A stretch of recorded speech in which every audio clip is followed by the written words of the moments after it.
Quero compartilhar com você, seguindo nessa série de palavras que tanto tem me abençoado, amando a Deus em comunidade. Repete o título comigo, vai lá.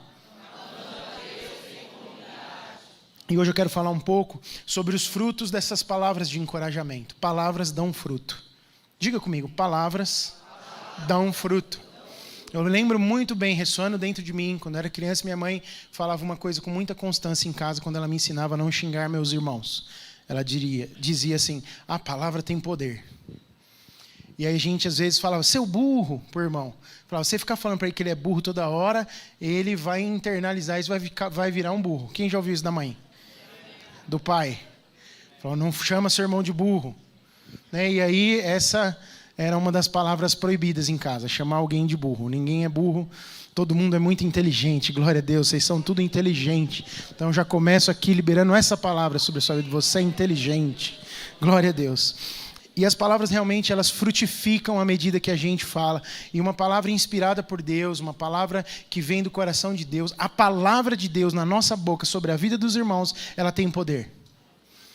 A palavra de Deus na nossa boca, sobre a vida dos nossos irmãos, das nossas famílias, ela tem poder. E eu quero falar um pouquinho sobre isso. Eu quero ler 2 textos de Crônicas com você, e aí depois você vai entender aonde eu quero chegar com isso. Segundo Crônicas 32, verso 7 e 8. Você pode ler comigo? Vamos lá.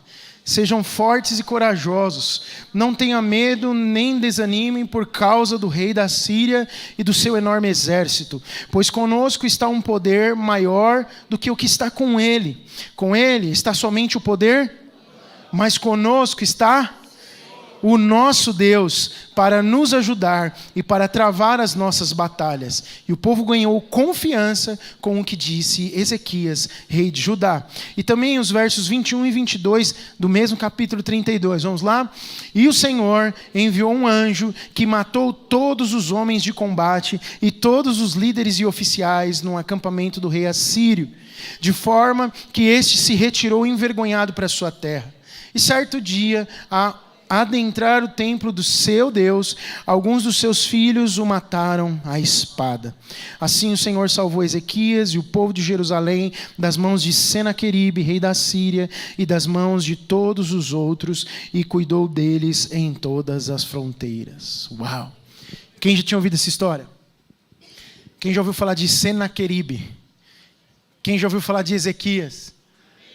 Vocês precisam vir para o curso bíblico, então. Amém. Irmãos, a oração, ela é um meio de encorajar as pessoas. E quando nós oramos por alguém, as nossas palavras de oração, elas têm um poder sobrenatural e que parece não percebido por nós muitas vezes. Palavras têm muito poder para transmitir graça, para transmitir força, para transmitir coragem em qualquer momento da vida das pessoas. Elas têm poder para matar e têm poder para destruir.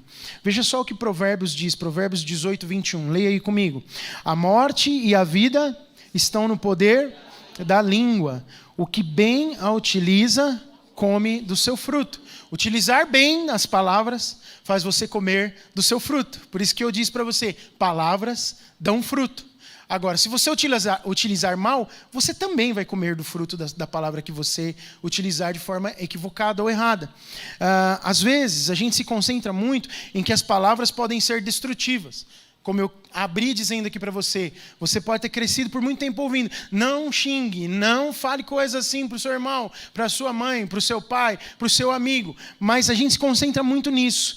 Mas acho que às vezes a gente não percebe o quão poderoso é as palavras boas utilizadas em tempo oportuno. E o nosso foco às vezes está só em não falar o que é ruim, mas esquecemos de falar aquilo que é bom. Glória a Deus. Então meu encorajamento para você nessa manhã é para que você use as palavras boas que você pensa das pessoas à sua volta, para encorajá-las, para abençoá-las, porque a palavra tem poder. Fale as coisas boas que você pensa sobre o seu marido. Mulheres, tem coisa boa no seu marido para você falar? Vou dar mais uma chance, vamos lá. Mulheres, tem coisa boa para você falar sobre o seu marido? Amém. Tem. Homens, tem coisa boa para você falar sobre a sua esposa? Amém. Então fale. Às vezes a gente só fica olhando as coisas ruins. E aí, quando você fica só olhando as coisas ruins, a gente só fala das coisas ruins. Mas fale coisas boas. Fale as coisas boas. Antevenha. Às vezes você gostaria que a sua mulher fosse, em alguma área, melhor talvez do que ela é. Às vezes você gostaria que o seu marido respondesse melhor em alguma área.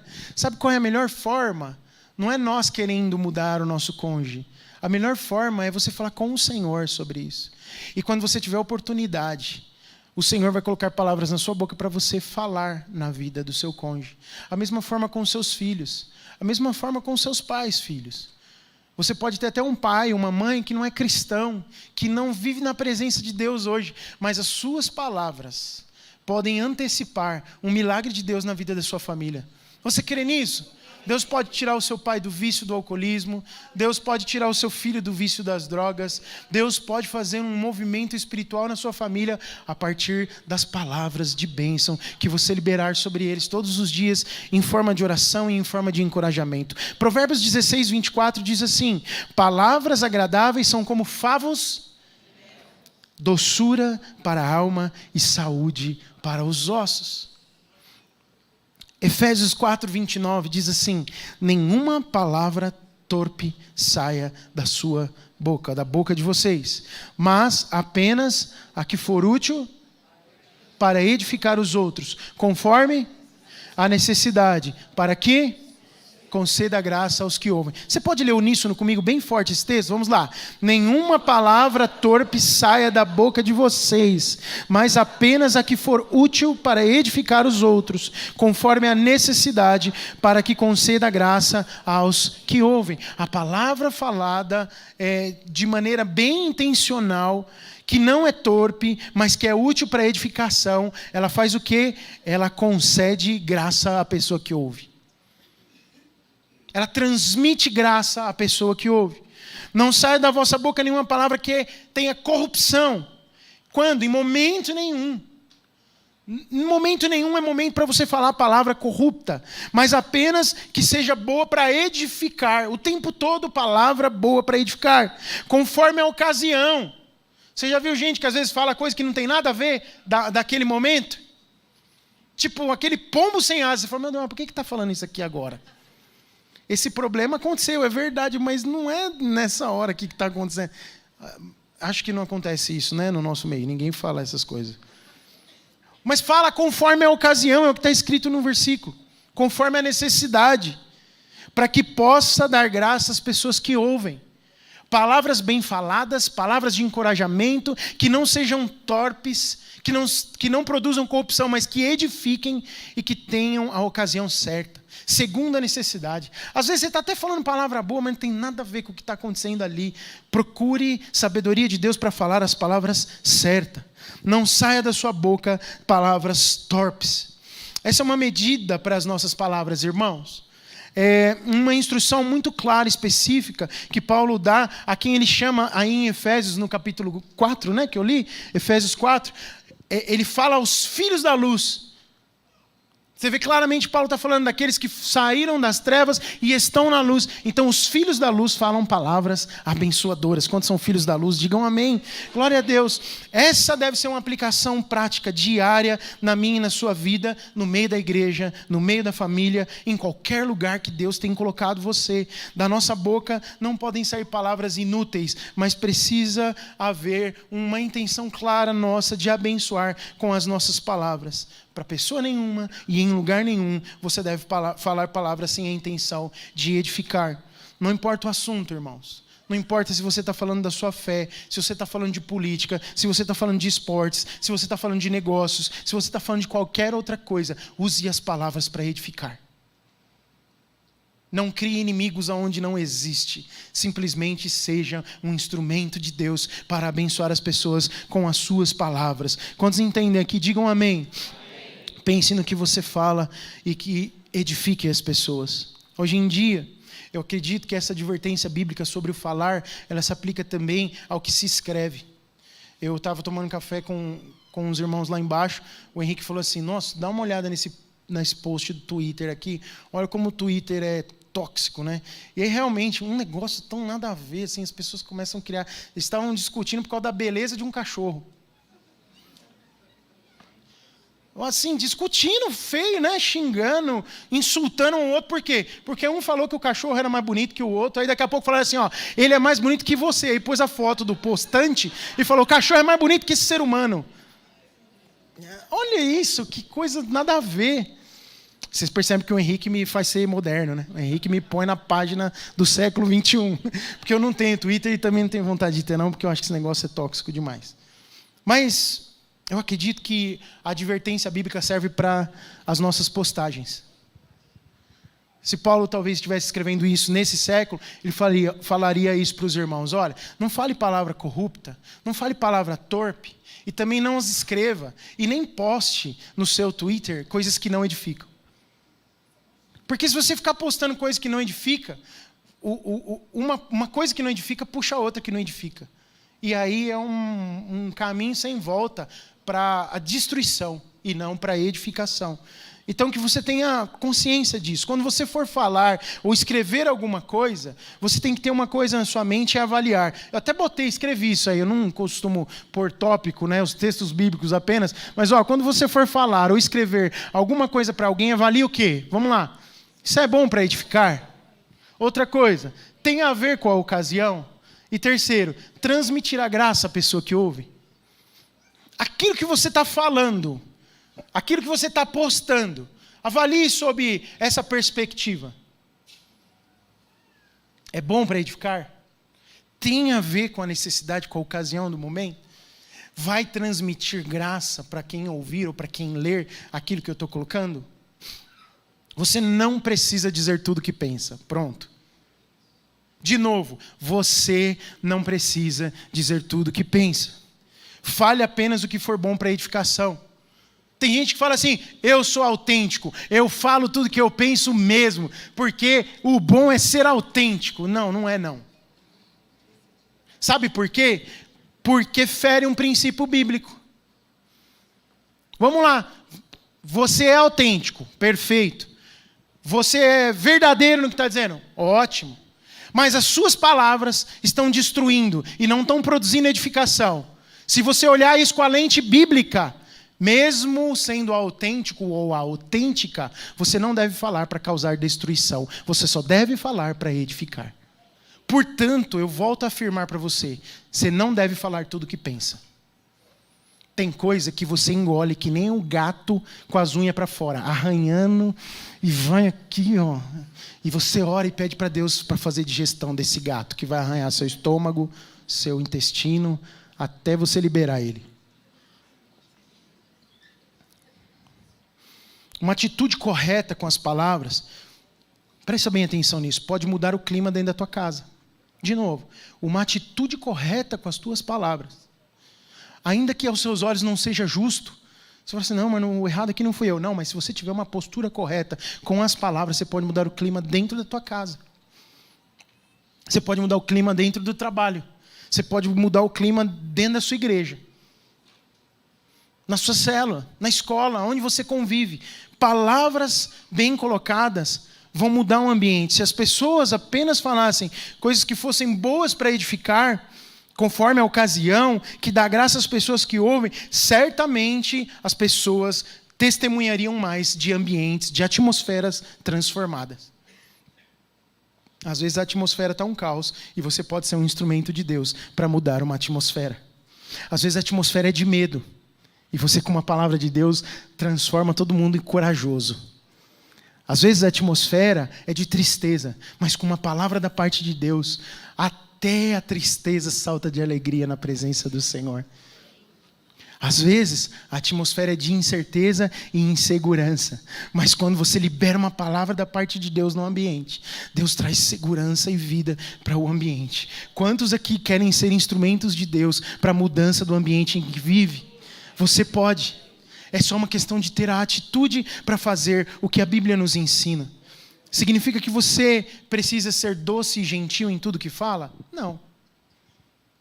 Nem sempre você vai ser doce e gentil para falar alguma coisa que edifica. Isso não significa que você tem que ser patoso, né? Você sabe o que é ser patoso? Do verbo dar patadas. Entendeu?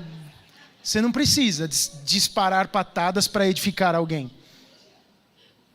você pode, sem ser patoso ou patosa, falar algo firme e duro, muitas vezes, que toca um coração e que parece que, mas que palavra difícil de ouvir, mas que vai ser como um bálsamo no coração daquela pessoa quando ela entender e vai servir para edificação. Quantos me entendem? Digam amém. Às vezes a gente precisa dizer coisas difíceis, irmãos, e até duras para as pessoas. Às vezes você vai falar alguma coisa para edificação que vai produzir lágrimas. Às vezes você vai falar alguma coisa difícil para alguém ouvir, mas mesmo assim, essas coisas podem ser boas para a edificação, porque tudo está ligado diretamente à motivação do nosso coração quando falamos.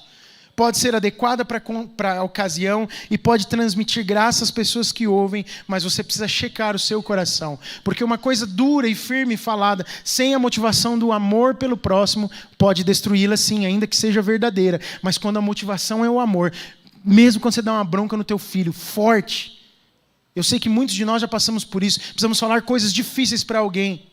Às vezes até aplicar uma disciplina. Mas está carregado de amor, aquilo vai produzir edificação e vai transformar a vida daquela pessoa para quem você está falando.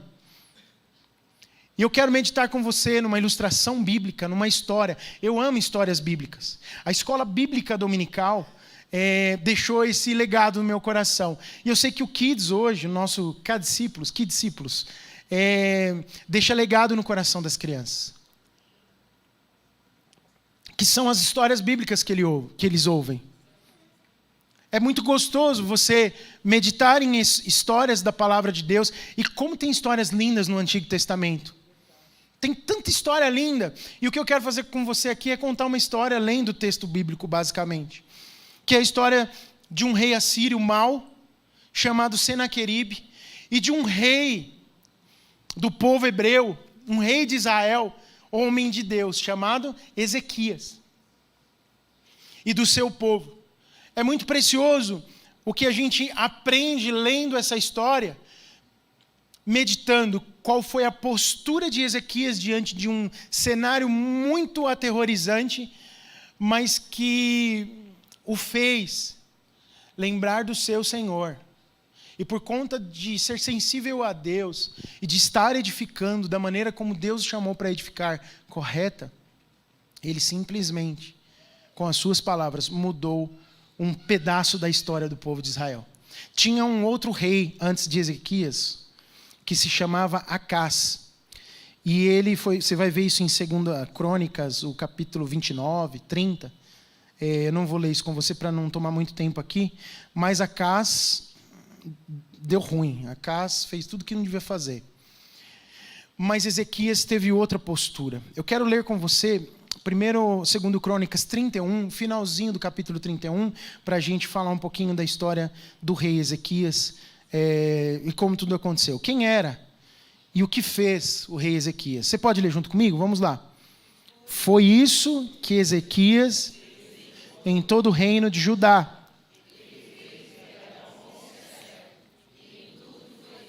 diante do Senhor, do seu Deus, em tudo o que ele empreendeu no serviço do templo de Deus e na obediência à lei e aos mandamentos.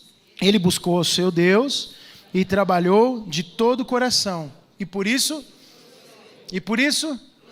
ele foi obediente e trabalhou para o seu Deus de todo o coração. Ele amava a Deus com todas as suas forças. E aí no verso 1 do capítulo 32, eu vou ler bastante versículo com vocês, mas eu vou ficar bem preso à leitura, porque eu sei que Deus vai falar com você nessa leitura que é autoexplicativa. O verso 1 do capítulo 32, vamos ler até o verso 8, para eu compartilhar alguma coisinha aqui. Vamos lá? Depois de tudo o que Ezequias fez, com tanta fidelidade, Senaqueribe, rei da Assíria, invadiu Judá e sitiou as cidades fortificadas para conquistá-las. Quando Ezequias viu que Senaqueribe pretendia guerrear contra Jerusalém, consultou os seus oficiais e os comandantes do exército sobre a ideia de mandar fechar a passagem de água das fontes do lado de fora da cidade. E eles concordaram. Assim, ajuntaram-se muitos homens e fecharam todas as fontes e o riacho, a região. Eles diziam: Por que deixar que os reis da Assíria venham e encontrem toda essa água? Depois, com grande empenho, reparou todos os trechos quebrados do muro e construiu torres sobre ele. Construiu outro muro do lado de fora do primeiro e reforçou o Milo, que é rampa, um monte, da cidade de Davi. E mandou fazer também muitas lanças e muitos escudos. Uma pausa rápida. O que ele estava fazendo? A casa vai cair, então vamos nos preparar aqui porque vai ter guerra. Então a gente vai tentar tirar a água do exército inimigo e a gente vai se preparar com os nossos escudos e lanças. Vamos para o verso 6. Nomeou sobre o povo oficiais militares e os reuniu na praça, junto à porta da cidade, animando-os com estas palavras. Agora fala forte, porque ele não deve ter falado sussurrando essas palavras. Senaqueribe, eu lembro de um filme que para mim é o melhor filme da minha história, da minha vida. Coração Valente. Mel Gibson, com a cara pintada de azul e branco, em cima do cavalo, andando na frente do exército, e eu imagino que Senaqueribe era nessa pegada. Como eu gosto dos reis em Crônicas, em Samuel também, mas Crônicas é top demais. E aí eu lembro de Josafá também. Mas não, vamos falar só desse rei agora. Verso 7 e verso 8. Pensa lá no William, puxa, fugiu o nome agora do William Wallace, o general, aleluia, que coisa maravilhosa. O general de Deus, Senaqueribe, o rei, ele disse o seguinte, fale com força: sejam fortes e corajosos, não tenham medo nem desanimem por causa do rei da Assíria e do seu enorme exército, pois conosco está um poder maior do que o que está com ele está somente o poder humano, mas conosco está o Senhor, o nosso Deus, para nos ajudar e para travar as nossas batalhas. E o povo ganhou confiança com o que disse Ezequias. Quem? Ezequias, rei de Judá.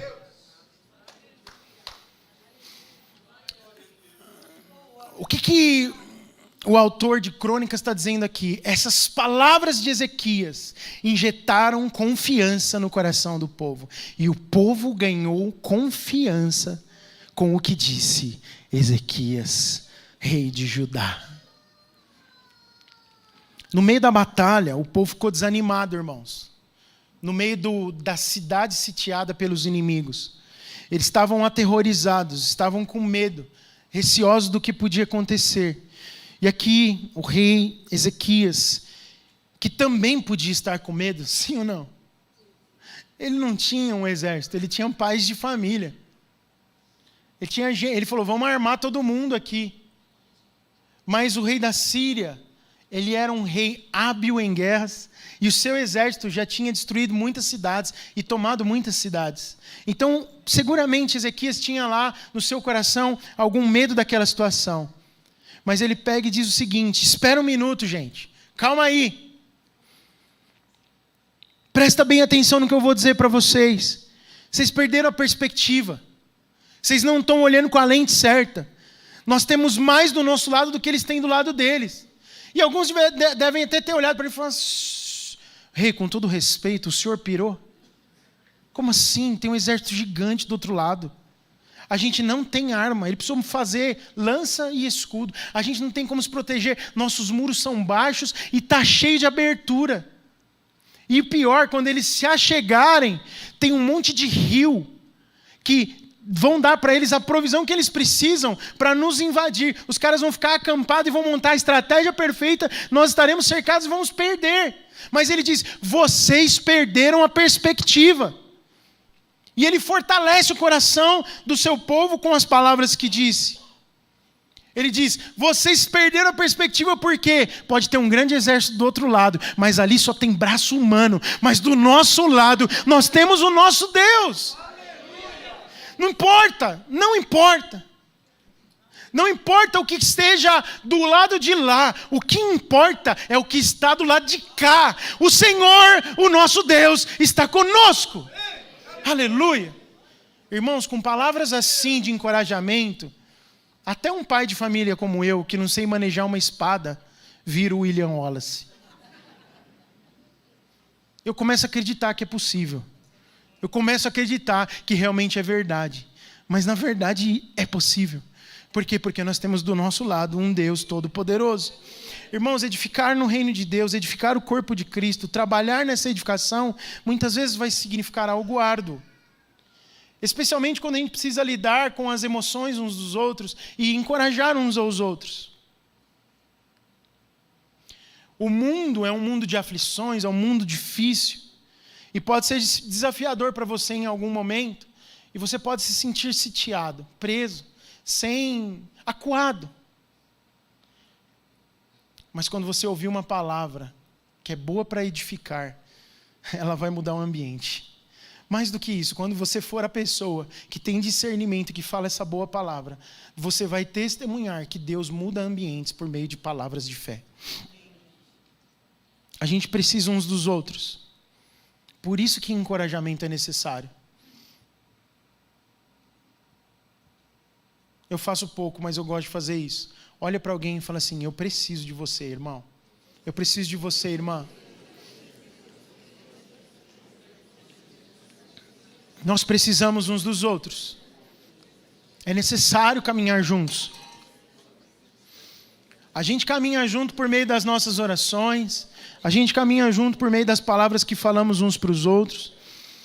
E a gente precisa fazer uma coisa: utilizar-se da espada do Espírito. Efésios capítulo 6, verso 10 a 24, fala-nos do quê? Da armadura de Deus. E tem um pedacinho ali que eu acho que é do versículo 13 ou 14, está de 10 a 24, que diz assim: nós temos uma espada, que é a espada do Espírito, que é a palavra de Deus.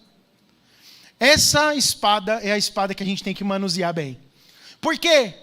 Porque Judá tinha um inimigo físico, alguém destruidor que queria acabar com a raça deles e dominar a sua cidade. Mas a Bíblia fala que nós temos um inimigo espiritual. E contra o inimigo espiritual, eu e você não precisamos forjar arma nenhuma. Não tem que mandar nada para o ferreiro. Não tem que pedir para produzir nada. Por quê? Porque quem crê em Jesus Cristo já é revestido da armadura de Deus. Só precisa usá-la. E além de ter os instrumentos de proteção, você tem os instrumentos de ataque. E Paulo fala que o nosso instrumento de ataque, a espada que ataca, é a palavra de Deus. É a espada do Espírito. Quer ferir o inimigo? Palavra de Deus. Quer trazer coragem e inspiração para quem está com medo? Palavra de Deus. Quer vencer as batalhas da sua vida? Use a palavra de Deus. O que significa? Que você tem que pegar a Bíblia e por todo lugar que você andar e recitando versículos? Não, é que você tem que ter a Bíblia no teu coração para que suba para a tua mente no momento em que vier a necessidade e você profere a palavra de fé diante da circunstância que você está vivendo e você verá Deus agir, cortando, dilacerando, fatiando, derrubando os inimigos que se contraporem contra você. Glória a Deus. Mas continuando no texto, no verso 9 em diante. Se prepara aí para ler, hein? Mas lê concentrado para entender. Vamos lá? Verso 9. Mais tarde, quando Senaqueribe, rei da Síria, e todas as suas forças estavam sitiando Laquis, mandou oficiais a Jerusalém com a seguinte mensagem a Ezequias e a todo o povo de Judá que morava lá. Uma pausa. Ezequias tinha feito o melhor que podia, não tinha? Tinha se preparado. Estava com todo mundo ali só esperando. Já tinha passado em revista as tropas e falou: se preparem porque vão vir. Aí o que acontece? O inimigo ouve. Sempre tem um X9, né? Porque eles não ouviram, ele não falou com o megafone. Bom, alguém, talvez um espia do exército inimigo, foi lá e contou para Senaqueribe qual era o plano de Ezequias. Veja no verso 10 o que começa a dizer Senaqueribe, o rei da Síria. Vamos lá? Assim diz Senaqueribe, rei da Síria: em que vocês se baseiam a sua confiança? De novo, em que vocês baseiam para permanecerem cercados em Jerusalém? Quando Ezequias diz: o Senhor, o nosso Deus, nos salvará das mãos do rei da Síria, ele os está enganando para deixá-los morrer de fome e de sede. Mas não foi o próprio Ezequias que retirou os altares desse Deus, dizendo a Judá e a Jerusalém: vocês devem adorar diante de um só altar, e sobre ele queimar incenso. Dá uma pausa aqui. Olha só, eu grifei essas primeiras frases de Senaqueribe. Primeiro ele fala assim: em quem vocês baseiam a sua confiança? Tentando lançar confusão na mente das pessoas. Irmãos, é exatamente o que o diabo faz com a gente. Alguém vem e lança uma palavra de coragem para você e o diabo automaticamente fala: mano, você está louco? Você acha que isso vai funcionar mesmo? E olha como ele continua. Ele se coloca na posição de Ezequias. É como Satanás se colocando na posição de Cristo em nós. E fala assim, Ezequias diz: o Senhor, o nosso Deus, nos salvará das mãos do rei da Síria. É a mesma coisa de você dizer para um órfão que recebeu Jesus que ele é amado, que ele é filho de um Pai eterno e que ele tem uma herança a respeito desse Pai eterno. Mas Satanás e os seus demônios vêm na mente dele e falam assim: o que o Heitor diz para você? Que você é amado? Que você tem um Pai eterno? O que foi que o Rob falou para você? Que mesmo nessa situação difícil, de falta de recursos financeiros e de dificuldade na sua vida, você tem um pai que cuida de você? O que foi que o pastor Jonas disse para você? Que apesar... Senaqueribe estava se colocando nas palavras de Ezequias para deturpar aquilo que o próprio Deus tinha usado, o seu instrumento, para falar ao povo. Então não ache que só falar palavras de encorajamento vai ser suficiente, elas precisam ser espirituais, e é uma batalha a ser batalhada a partir do momento em que você lança uma palavra de Deus. Vamos continuar. Verso 12, eu parei, foi isso? Me ajuda aí, irmãos. Vocês estão prestando atenção mesmo? É o 13. Eu acredito mais na Deise. É isso? Ela falou 13. 13. Vamos lá então no 13. Vocês não sabem o que eu e os meus antepassados fizemos a todos os povos das outras terras? Acaso, alguma vez, os deuses daquelas nações conseguiram livrar das minhas mãos a terra deles? Isso é Senaqueribe falando agora na primeira pessoa. E aí ele fala no 14, olha só: de todos os deuses das nações que os meus antepassados destruíram, qual deles conseguiu salvar o seu povo de mim? Como então o Deus de vocês poderá livrá-los das minhas mãos? Satanás sem vergonha, cachorro. Verso 15. Portanto, não deixem Ezequias enganá-los ou iludi-los dessa maneira. Não acreditem nele, pois nenhum Deus de qualquer nação ou reino jamais conseguiu livrar o seu povo das minhas mãos ou das mãos dos meus antepassados. Muito menos o Deus de vocês conseguirá livrá-lo das minhas mãos. Aí ele mexeu no vespeiro. Muito menos o Deus de vocês conseguirá livrá-lo das minhas mãos. Vamos continuar. Vai lá. Os oficiais de Senaqueribe desafiaram ainda mais Deus, o Senhor, o seu servo Ezequias. 17. Senaqueribe também escreveu cartas insultando o Senhor, o Deus de Israel. Quanta coragem, não? Quanta ousadia. E o desafiando, vamos ler juntos? Assim como os deuses dos povos das outras terras não livraram o povo deles das minhas mãos, também o Deus de Ezequias não livrará o seu povo das minhas mãos. Olha o verso 18. Então os oficiais gritaram na língua dos judeus ao povo de Jerusalém, que estava sobre o muro, para assustá-los e amedrontá-lo com o intuito de conquistarem a cidade. Monta a cena na sua cabeça. Os oficiais de Jerusalém estavam aonde? Em cima dos muros da cidade, que haviam sido fechados, reconstruídos, e aumentou as fiadas de bloco. Põe mais alto, porque os caras estão vindo. E aí o que os oficiais de Senaqueribe fizeram? Leram essa carta de insulto a Deus. Só que depois que eles leram, eles fizeram o quê? Gritaram na língua deles. Imagina, os caras eram... Você imagina que... Lembra dos filmes de Viking que você viu? Aí só me vem Coração Valente na cabeça. Mas lembra de Gladiador. Lembra daquela coisa... O Patriota também é bom, com o Mel Gibson. Lembra dos inimigos gritando. Agora, quando eles falam a palavra e gritam, Foi a mesma estratégia que Deus deu para Josué, não foi? Na conquista de Jericó, você rodeia 6 vezes, e na 7ª vocês fazem o quê? Gritam e batem os cântaros aí. Barulho! O povo pode até ter ficado em algum momento medroso, amedrontado. Aqueles oficiais e soldados, tudo sujo, que comia carne, acho que nem escovava os dentes, com bafo, gritando alto. Nós vamos dominar a cidade de vocês. Na língua deles, como se fosse o nosso português. Bando de vermes. Gafanhotos. Dessa noite não passa. Já pensou, irmãos? É assim que o inferno age contra as nossas famílias. Pais, tem um monte de demônio querendo destruir a sua casa. Subindo no outeiro, na rampa, no monte de Davi, olhando para a sua direção. E dizendo para você, gritando, você está me entendendo? De forma espiritual, nós vamos acabar com a tua raça, com a tua família, com a sua esposa, com os seus filhos. Isso pode trazer medo e amedrontar o meu e o seu coração. Mas nós precisamos ser como Ezequias. Um coração que entende. Um coração que é reto, que é obediente. Um coração inclinado ao Senhor. A palavra que nós temos do Senhor e que Ezequias disse para o seu povo foi: o Senhor vai lutar suas batalhas. É assim que a gente luta as nossas guerras. É o Senhor quem luta as nossas batalhas.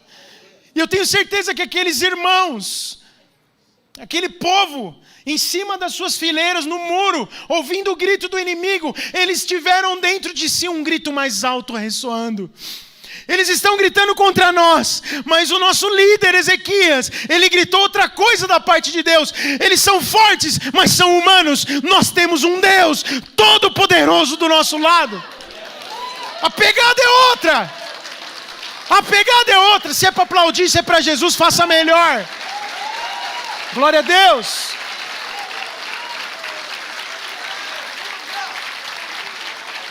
Glória a Deus. É a mesma confiança do rei Davi. Outra história linda que as crianças ouvem a vida inteira. Você vem contra mim com armas e com lanças, mas eu vou contra você em nome do Senhor dos Exércitos, e tome-lhe uma pedra na testa.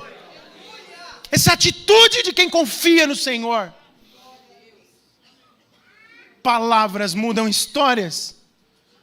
Palavras dão fruto.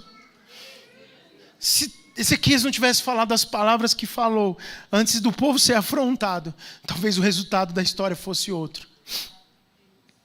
Onde que eu parei, irmãos? Me ajuda aí. Qual é o verso agora? 19, vamos lá? Referiram-se ao Deus de Jerusalém, como falavam dos deuses dos outros povos da terra, que não passam de obra das mãos dos homens. Por tudo isso, o rei Ezequias e o profeta Isaías, filho de Amós, clamaram em oração a Deus. Eles oraram aos céus. As palavras, eu acabei de falar isso aqui, as palavras de fé que nós falamos, elas são depositadas no coração das pessoas, mas a gente se põe numa posição de intercessor a partir daí. E tinha um profeta de Deus junto com ele. E o profeta deve ter falado: Ezequias, o trabalho está sendo bem feito até aqui, você encorajou, mas vamos clamar ao Deus dos céus, porque a coisa ficou preta lá. Os caras estão gritando, eles montaram um exército. Agora é a hora de clamar ao Senhor e de pôr em prática a fé daquilo que você disse. Maior é o Deus que está conosco. E aí o que eles falam é poderoso. Eles clamam ao Senhor. Seguramente os dois foram para a presença de Deus e reafirmaram a palavra. Maior é o nosso Deus, o Deus dos exércitos, o Senhor que vence batalhas. Não importa o que está acontecendo lá fora, Deus vai operar um milagre em nosso favor. Deus de milagres, Deus de promessas, Deus que cumpre o que fala. E olha o que acontece, irmãos. Versos 21 e 22. Leia com o mesmo entusiasmo. Vamos lá? E o Senhor enviou um anjo. Quantos anjos o Senhor enviou? Um anjo que matou todos os homens de combate e todos os líderes e oficiais no acampamento do rei assírio, de forma que este se retirou envergonhado para sua terra. E certo dia, ao adentrar o templo do seu Deus com D minúsculo, alguns dos seus filhos o mataram à espada. Este é o nosso Deus. Aleluia! Glória a Deus! Glória a Deus! Aleluia! Irmãos, uma palavra bem falada gera fé no coração, e a fé no coração dos filhos de Deus move montanhas. Esses irmãos estavam até com medo, talvez, mas eles foram injetados de fé. Houve uma transmissão de poder, de graça, por meio das palavras do servo de Deus, Ezequias. Deus fez algo sobrenatural, enviou um anjo só um. Imagina a pegada desse anjo. Só um anjo. Tem que ser crente demais para acreditar nesse negócio. Isso é coisa de crente. Crente que acredita na Bíblia. Irmãos, Deus pode mandar um anjo para destruir legiões de demônios que têm atormentado sua casa, sua família, sua vida. Deus pode mandar um anjo para salvar quem precisa ser salvo na sua casa. Deus pode mandar um anjo para te dar livramento onde você anda. Mas o poder que está no teu interior, aquilo que Deus já fez dentro de você, que te dá a segurança que você precisa e que te transforma todos os dias, é só isso que você precisa para ser inspirado todos os dias e ser mais do que vencedor. A gente é humano, né? E às vezes a gente esquece. Às vezes as palavras precisam ser ditas a nós, não é para nos ensinar, é só para nos lembrar. É só para nos lembrar do que o nosso Deus é capaz. Nosso Deus é poderoso, Ele é capaz. Tem uma expressão no inglês, tem até uma música nova que os irmãos lá da Maverick, acho que foi da Elevation, começou a cantar. Eu vi essa música essa semana, né? Acho que chama He is Able. Alguém já ouviu? E able é uma palavra que eu gosto muito. Eu lembro que eu aprendi com a minha esposa muito tempo atrás num álbum que eu ouvia assim a vida inteira, chama God is Able. Ele é capaz, Ele pode. God is able. Deus pode. Ele é capaz. Deus é habilitado para lidar com qualquer coisa. O que está te afligindo? Quem é o Senaqueribe da sua vida? Quem é o exército assírio se contrapondo contra você? Eu quero dizer uma coisa para você. Eu estou na posição de Ezequias nessa manhã. E eu estou dizendo para você, maior é o Deus que está lutando a sua batalha. Deus está lutando a sua batalha. O diabo pode ir lá fora, está lançando pensamentos agora na sua mente. Falando, esse pastor está sendo sensacionalista. Esse pastor está querendo mexer com a sua emoção. Mas eu quero dizer uma coisa para você, não tem emoção. Eu estou sendo absolutamente bíblico e racional para dizer para você aqui, eu sirvo um Deus que é mais forte do que qualquer potestade do inferno que se levanta para querer embaraçar os planos dele na minha vida. E ele diz isso para você. Satanás tem tentado trazer desânimo, tem tentado trazer falta de fé, mas eu quero dizer para você, hoje a palavra que está na minha boca é uma palavra que não é corrupta, mas é uma palavra para trazer inspiração ao seu coração, no tempo oportuno da necessidade que você está vivendo, e ela transmite graça ao seu coração, ela injeta fé dentro do seu coração, e você vai testemunhar aqui de coisas poderosas que Deus vai fazer na história da sua vida. Palavras de fé liberada no tempo oportuno mudam a história da vida das pessoas. Deus hoje vai injetar fé no seu coração para mudar o rumo da história da sua vida, em nome de Jesus. Glória a Deus, glória a Deus.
Fique de pé no seu lugar.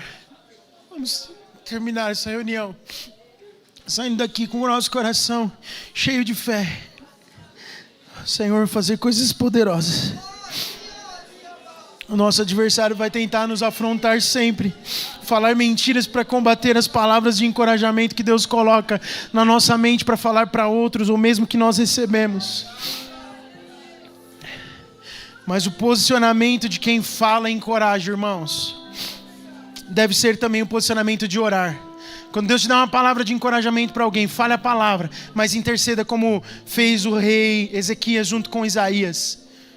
Ele falou a palavra, ele obedeceu a Deus e se posicionou. Mas ao mesmo tempo, ele e o profeta foram clamar a Deus nas suas orações. Então não terminou o serviço quando você encorajou. O serviço continua, o serviço espiritual é esse. Libera a palavra, mas se ponha na posição de intercessor. Clame ao Senhor. Sabe o que vai acontecer quando você tiver essa postura?